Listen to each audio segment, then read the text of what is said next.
Shalom saudara yang dikasihi Tuhan Yesus Kristus. Selamat malam, selamat berjumpa dalam renungan pada malam hari ini. Saya mengucapkan salam sejahtera buat saudara semua dimanapun saudara berada. Damai dan sukacita oleh Roh Kudus melimpah senantiasa dalam hati dan kehidupan saudara semua. Sebelum kita mendengarkan renungan firman Tuhan, mari sama-sama kita berdoa. Bapa kami yang di sorga, Bapa dalam nama Tuhan Yesus Kristus, kami bersyukur untuk berkat kemurahan Tuhan, pimpinan-Mu di sepanjang hari ini, dari pagi hingga malam ini. Tuhan sudah menolong kami. Pada saat ini kami mau mendengarkan sabda firman-Mu. Urapi kami Tuhan agar kami mengerti dan juga taat melakukan kehendak-Mu. Dalam nama Tuhan Yesus kami sudah berdoa. Haleluya. Amin. Saudara dikasih Tuhan, pembacaan Alkitab kita pada saat ini terdapat dalam Mazmur pasal yang ke-40. Saudara dapat membacanya secara pribadi setelah mendengarkan renungan ini. Saya akan membaca Mazmur 40 ayat 5-6. Tertulis demikian. Berbahagialah orang yang menaruh kepercayaannya pada Tuhan, yang tidak berpaling kepada orang-orang yang angkuh, atau kepada orang-orang yang telah menyimpang kepada kebohongan. Banyaklah yang telah Kau lakukan, ya Tuhan Allahku, perbuatan-Mu yang ajaib dan maksud-Mu untuk kami. Tidak ada yang dapat disejajarkan dengan Engkau. Aku mau memberitakan dan mengatakannya, tetapi terlalu besar jumlahnya untuk dihitung. Saudara dikasih Tuhan, komplain atau keluhan merupakan salah satu cara untuk mengkomunikasikan perasaan kita dan apa yang kita alami. Sebenarnya wajar saja keluhan atau komplain apabila disampaikan dalam batas yang wajar. Tapi komplain yang berlebihan dan terus-menerus serta tidak pada tempatnya merupakan sikap yang tidak baik dan tidak membangun bagi orang lain dan juga bagi diri sendiri. Dalam bahasa Inggris ada istilah chronic complainer yang artinya pengeluh kronis. Ini merupakan sebuah tingkatan pengeluh yang cukup parah. Pengeluh kronis adalah seseorang yang seringkali menyuarakan kekecewaannya tentang berbagai aspek dalam kehidupannya, bahkan meskipun keadaannya sebenarnya baik-baik saja. Tipe orang ini sering tidak merasa bahagia dan merasa seolah-olah tidak ada satupun yang sesuai dengan standar dan keinginannya. Bukannya berfokus pada yang positif, seorang pengeluh kronis selalu berfokus pada yang negatif. Kita yang menghadapi pengeluh kronis pasti akan merasa tidak nyaman dengan berbagai keluhan atau komplainnya yang selalu ia perdengarkan. Demikian pula Tuhan pasti tidak senang dengan sikap mengeluh terus-menerus yang dilakukan oleh siapapun, termasuk juga oleh kita. Kita perlu belajar untuk melihat segala sesuatu dari sudut pandang yang benar dan menghindarkan mulut kita dari keluhan yang sebenarnya tidak perlu.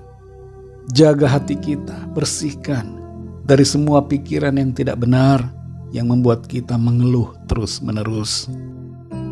Dari Mazmur 40 ayat 5-6 ini, kita diajar untuk memiliki 3 sikap yang benar, yang merupakan rahasia agar kita menjalani hidup ini dengan penuh kebahagiaan.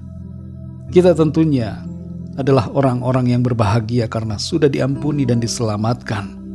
Namun dalam praktek keseharian kita, seringkali kita lupa untuk bersikap yang benar dalam menghadapi berbagai keadaan, sehingga kita kehilangan sukacita dan kebahagiaan. Di ayat ini saudara, kita belajar 3 rahasia agar kita menjalani hidup dengan lebih bahagia. Pertama saudara, sadari bahwa begitu banyak kebaikan yang Tuhan telah lakukan dalam hidup kita. Di ayat yang ke-6 dikatakan, banyaklah yang telah Kau lakukan, ya Tuhan Allahku, perbuatan-Mu yang ajaib dan maksud-Mu untuk kami. Jangan kita fokus saudara hanya pada masalah dan persoalan yang kita hadapi, tapi fokuslah pada berkat dan kebaikan Tuhan. Sungguh kebaikannya tidak dapat terhitung. Terlalu banyak yang Tuhan kerjakan dalam hidup kita. Jangan kita ukur kebaikannya juga dengan uang, karena kebaikannya jauh melebihi perkara materi. dan nominal uang. Yang kedua, saudara, sadari bahwa Tuhan punya maksud yang baik buat kita. Di ayat yang ke-6 kita membaca, di situ tertulis, "Dan maksudmu untuk kami." Apa maksud Tuhan untuk kita, saudara? Kita perlu menyadari bahwa maksud Tuhan dalam segala perkara adalah untuk kebaikan kita. Jadi lihatlah setiap keadaan dalam kerangka bahwa Tuhan punya maksud, tujuan dan rencana yang indah buat kita. Yang ketiga, saudara, sadarilah bahwa Tuhan sumber kebahagiaan kita yang sejati. Di ayat yang ke-5 dikatakan, "Berbahagialah orang yang menaruh kepercayaannya pada Tuhan." Tuhan adalah satu-satunya sumber kebahagiaan kita. Jangan berpaling kepada yang lain. Apapun keadaan kita, lihatlah itu semua dalam perspektif yang benar. Dan bersyukurlah untuk setiap situasi yang ada. Mari saudara yang dikasihi Tuhan, jangan jadi pengeluh, tapi jadilah pengucap syukur. Jangan hitung masalah kita, tapi hitunglah berkat-berkat-Nya. Kita akan kagum karena kasih-Nya, dan kita akan takjub karena begitu banyak kebaikan-Nya atas kita. Kalau kita dapat bersikap demikian, maka kita akan menjalani hidup ini dengan penuh sukacita dan kebahagiaan di dalam Tuhan. Mari kita berdoa, saudara. Bapa kami yang di sorga, Bapa, dalam nama Tuhan Yesus Kristus, Tuhan yang baik, Allah yang kudus dan benar, kami mengucap syukur untuk firman-Mu yang sudah kami dengar pada saat ini, yang mengajar kami untuk kami memiliki sikap yang benar, menyadari bahwa begitu banyak kebaikan Tuhan dalam hidup kami, dan menyadari bahwa Tuhan punya maksud rencana yang baik bagi kami, serta menyadari bahwa Engkaulah Tuhan, satu-satunya sumber kebahagiaan kami yang sejati. Ajar kami Tuhan, agar kami tidak menjadi pengeluh-pengeluh, tapi pengucap syukur yang selalu bersyukur kepada Tuhan, menyadari bahwa Engkau sungguh baik, dan Engkau akan selalu berbuat baik kepada kami. Terima kasih Tuhan untuk firman-Mu yang terus membimbing kami, sehingga kami menjalani hidup ini dengan penuh sukacita dan kebahagiaan di dalam Tuhan. Berkatilah kami Tuhan di sepanjang malam hari ini. Lindungi kami dalam tidur kami. Berikan tidur yang nyenyak dan bangunkan kembali besok pagi dengan kekuatan baru. Tubuh yang sehat diberkati Tuhan.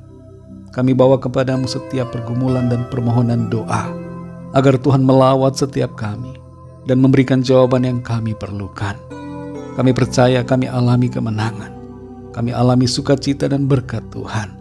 Kasih karunia-Mu terus Tuhan limpahkan dalam hidup kami. Terima kasih Tuhan, dalam nama-Mu yang kudus, nama Tuhan Yesus Kristus, kami sudah berdoa dan mengucap syukur. Haleluya. Terimalah berkat Tuhan. Tuhan memberkati engkau dan melindungi engkau. Tuhan menyinari engkau dengan wajah-Nya dan memberikan kasih karunia. Tuhan menghadapkan wajah-Nya kepadamu dan memberikan damai sejahtera. Berkat anugerah dari Bapa Surgawi, cinta kasih karunia dari Tuhan Yesus Kristus, dalam persekutuan dan penghiburan Roh Kudus, menyertai saudara semua, sekarang ini dan sampai selama-lamanya. Dalam berkat nama Tuhan Yesus Kristus. Haleluya. Amin. Puji Tuhan, saudara yang dikasihi Tuhan, saya percaya firman Tuhan menjadi berkat dan kekuatan buat saudara semua, dan Roh Kudus akan menolong saudara untuk lebih lagi memahami kebenaran firman Tuhan. Tuhan Yesus memberkati saudara semua. Sampai jumpa dalam renungan yang berikutnya. Haleluya.